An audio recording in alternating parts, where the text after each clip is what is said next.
The year-end speech by Prime Minister Narendra Modi was awaited by the people of India with great expectations. There was an element of fear, greed, and hope all at the same time. There was fear that PM would unleash second surgical strike and announce further harsh measures in his fight against corruption. There was an element of greed that PM might distribute black money which was unearthed as a result of Notbandi and deposit it into the Jan Dhan accounts of poor people, as he had promised before elections for foreign money. And thirdly, there was hope that finally the hardship would be over. No one would have to stand in long lines anymore to withdraw their own hard-earned cash. No limits on withdrawals, either from banks or ATMs. And after all, in one of his speeches, PM had begged for just 50 days for normalcy to return. He had become emotional and said, "Just give me 50 days. If normalcy does not come, take me to the nearest street corner," and he paused and said that, "Give me any punishment you deem fit." Unfortunately, nothing of the sort happened. Students of economics and politics and everyone else was waiting for hard data on how much black money was extinguished, whether sufficient quantity of new 500 rupee notes were issued, and whether there would be compensation for people who died and for those who suffered grievously. In short, people expected PM to declare that the exercise was successful and that people had suffered for a good cause. But PM gave no hard data. Instead, he delivered what can at best be called a mini-budget speech to declare some poll stops before the Model Code of Conduct kicks in, almost sounding apologetic. His speech writers betrayed poor understanding of basic concepts and made fantastic assumptions and assertions. He said all 500 and 1000 rupee notes were used for parallel economy. That too only since the UPA government came to power. He said over last 10 to 12 years. It is an insult to the daily wage earners, farmers, small traders, and nearly 70% of the population of the country who do not have access to banking services and who are not financially literate. He said excess cash was causing inflation and black marketing. He wanted to achieve balance by reducing cash. So how much is the right amount of cash? He said cash outside the formal economy, that is cash which is not in banks, was bad. So was the Prime Minister advocating a zero cash economy? PM could not digest that only 24 lakh persons declared income of over 10 lakh rupee every year. All he had to do was make a phone call to the Revenue Secretary, and he could have obtained full breakup of the number of taxpayers. The real question is, what was the Income Tax Department doing? What did they do about the 500 crore Reddy wedding in Bangalore?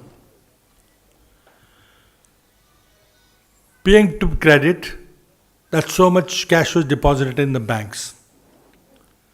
What choice did the people have? They had to go to banks as no one else would exchange their hard-earned currency. And because of the faulty design of the exercise and lack of adequate preparation or consultation, the entire cash available with the public, both black and legal, came back to the banks. In fact, the entire black currency available in the economy has been converted to legitimate money. Exact opposite of what PM had wanted. PM said some officers has committed grave crimes. It was obvious. With so much new currency available outside, someone was colluding. He could have sounded more credible if he had given details of how many people were arrested and how many were dismissed from service. PM had announced some entrance subvention schemes. He appealed to the banks to concentrate on the poor and middle classes. Surely, he knows that banks do not work on appeals from anyone, but strictly under the Banking Regulation Act and the RBI Act. The RBI will have to issue orders and government will have to compensate banks for any interest subsidies, not based on PM's appeal. Manufacturing sector has come to a grinding halt with laying off of thousands of workers.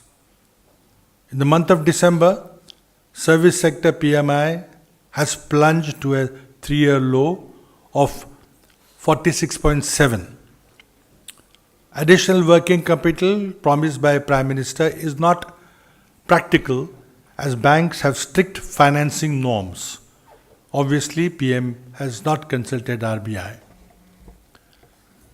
On the housing front, dismal performance of the Pradhan Mantri Awas Yojana in its first year speaks for the lackadaisical approach by the government. In the first year of PMAY, only 1,623 houses have been constructed against the aim of constructing 30 lakh houses per year. Interest subvention component was already available under the credit-linked subsidies subcomponent, CLSS, which offers 6.5% interest subsidy for economically weaker sections and LIG families. Talking of agriculture, PM did not say anything about the fall in prices of farm produce and the loss of wages of land-based labor. Agriculture has been hardest hit as timing of this monumental disaster coincided with harvest of kharif crops and sowing of rabi crop. Sales in the informal sector have been reduced by 30 to 40%. He did not talk about loss of income of cooperative banks due to closure and when would they be allowed to resume full operations. He agreed to bear the interest for 2 months when farmers could not access their own funds. This was one of the demands made by Shri Rahul Gandhi, but other demands have not been even considered. Converting Kisan credit cards to Rupee cards cannot be a substitute for cash, as it is well known that 90% of rural poor use credit cards only to withdraw cash because poor infrastructure and poor financial literacy. Government's claim of increased acreage of sowing compared to last year is a hollow claim when we consider drought conditions in the previous year. In December 2015, 207 districts in 9 states were reeling under severe drought. And therefore, a normal year shows a much higher sowing. PM has announced some schemes for pregnant women, the scheme for financial assistance to them was actually started as a pilot project in November 2010 under the UPA government. It became the part of the National Food Security Act 2013, which was accented to by President on 13 September 2013. The financial assistance under this scheme was increased from rupees 4,000 to rupees 6,000 in 2013 itself. It's not a new scheme at all.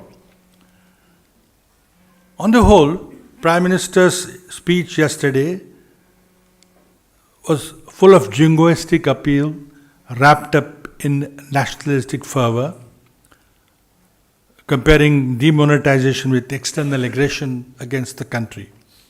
Prime Minister failed to acknowledge the intrinsic strength and the collective energy of the Indian people displayed during national calamities, terrorist attacks. The 50 days of so-called Shuddhi Yagna is nothing short of uncontrolled forest fire, which has taken toll of over 118 lives across the country and has crippled 40% of the informal economy. Lakhs of job losses are feared, ranging from sectors like textiles, leather, agriculture, tea, jute, plantation, construction. PM had no word of consolation for them, nor did he offer any solace. This will be one of the most depressing start of a new year in recent memory. Thank you. देखिए, बहुत दुर्भाग्यपूर्ण है कि सरकार कोई भी जानकारी नहीं दे रही है, बल्कि पूरी देश की जनता ही नहीं, दुनिया के लोग इस एक्सरसाइज की तरफ देख रहे थे कि अगर ये सफल हुआ तो और भी देश, विशेषकर जो विकसनशील देश है, वो शायद इसको अपना दे. लेकिन एक तो ये तो हम मानते हैं कि ये पूरा एक्सरसाइज जो था वो पूरा असफल हुआ है. विशेषकर जैसे मैंने कहा कि सारा का सारा जो काला धन लोगों के पास था, उन्होंने सब उसको कन्वर्ट करके सफेद बना लिया है, सारा का सारा. इसीलिए सरकार कोई आंकड़े नहीं दे रही. पिछले हफ्ते ही हमारे रेवेन्यू सेक्रेटरी साहब थे, हसमुख आदिया जी, उन्होंने कह दिया था कि सभी पैसे वापस आएंगे. ये जो डिज़ाइन किया था स्कीम का इतना गलत था कि जिसके पास भी कोई पैसा पड़ा था उसने या तो 2.5 लाख के अकाउंट, बेनामी अकाउंट खोल के वो जमा कर दिया. कई लोगों ने सोना खरीदा और जो सुनार थे उनके थ्रू बैंकों में पैसा गया. और जैसे मैंने कहा कि बंडल के बंडल नए नोट बाहर मिल रहे थे. जब 10-10 घंटे लाइन में खड़े रहकर लोगों को एक नोट मिल रहा था 2000 का, उसी वक्त लाखों के नए 2000 के नोट बाजार में छापा मार के पकड़े गए. तो यानी कितने नहीं पकड़े गए और कितने बदले गए उसका कोई हिसाब नहीं है. प्रधानमंत्री ने स्वयं अपने भाषण में स्वीकार किया है कि कई लोगों ने गलत काम किया है, लेकिन क्या किस पे कोई एक्शन हुआ है? और जो से अपने मूल प्रश्न पूछा था कि आरबीआई ने कोई आरटीआई में जवाब नहीं दिया, कैसे देंगे जवाब? अगर जवाब देंगे तो उनको ये स्वीकार करना पड़ेगा कि ये सारा का सारा जो एक्सरसाइज था, सारा डिमोनेटाइजेशन का जो किया था पिछले 50 दिनों से चल रहा था. और प्रधानमंत्री जो कह रहे हैं कि 50 दिन के बाद सारा कुछ ठीक हो जाएगा, तो क्या तो ठीक हुआ है? कितना तो पैसा जमा हुआ है? कितने 500 रुपए के नोट लोगों के पास पहुंचे हैं? और पूरी सारे के सारे नोट बदलने में कितना समय लगेगा? क्या सरकार सारे नोट बदलेगी भी? जिस तरह से प्रधानमंत्री ने अपने भाषण में कहा है कि कैश का होना ही गलत है. कहते हैं कि अगर कैश है तो वो सारी पैरेलल इकोनॉमी है, जिसका मैंने जिक्र किया था. तो मैं नहीं समझता कि सरकार कोई आंकड़े देगी, ना आरबीआई देगी, ना सरकार देगी, ना फाइनेंस मिनिस्ट्री देगी. और ये सब भाषणबाजी करके लोगों को गुमराह करने की अब कोशिश अगले दिनों में होंगी। और इसलिए देशभक्ति का नारा दिया जा रहा है, वो अभी भी और भी कुछ करके और लंबे लंबे नारे देंगे, लेकिन 50 दिन लोगों ने जो तकलीफ झेली है, जो जाने गई है, जो किसानों का नुकसान हुआ है, वो शायद रोजगार जो गए हैं वो वापस शायद नहीं आएंगे अब। और सरकार कोई आंकड़े, कोई तथ्य, कोई इसके लिए कोई नहीं देने को तैयार। बहुत दुर्भाग्यपूर्ण है, हम उसकी निंदा करते हैं। पहले पूरा दिन करते थे money money money money money, अभी बोल रहे मोदी मोदी मोदी।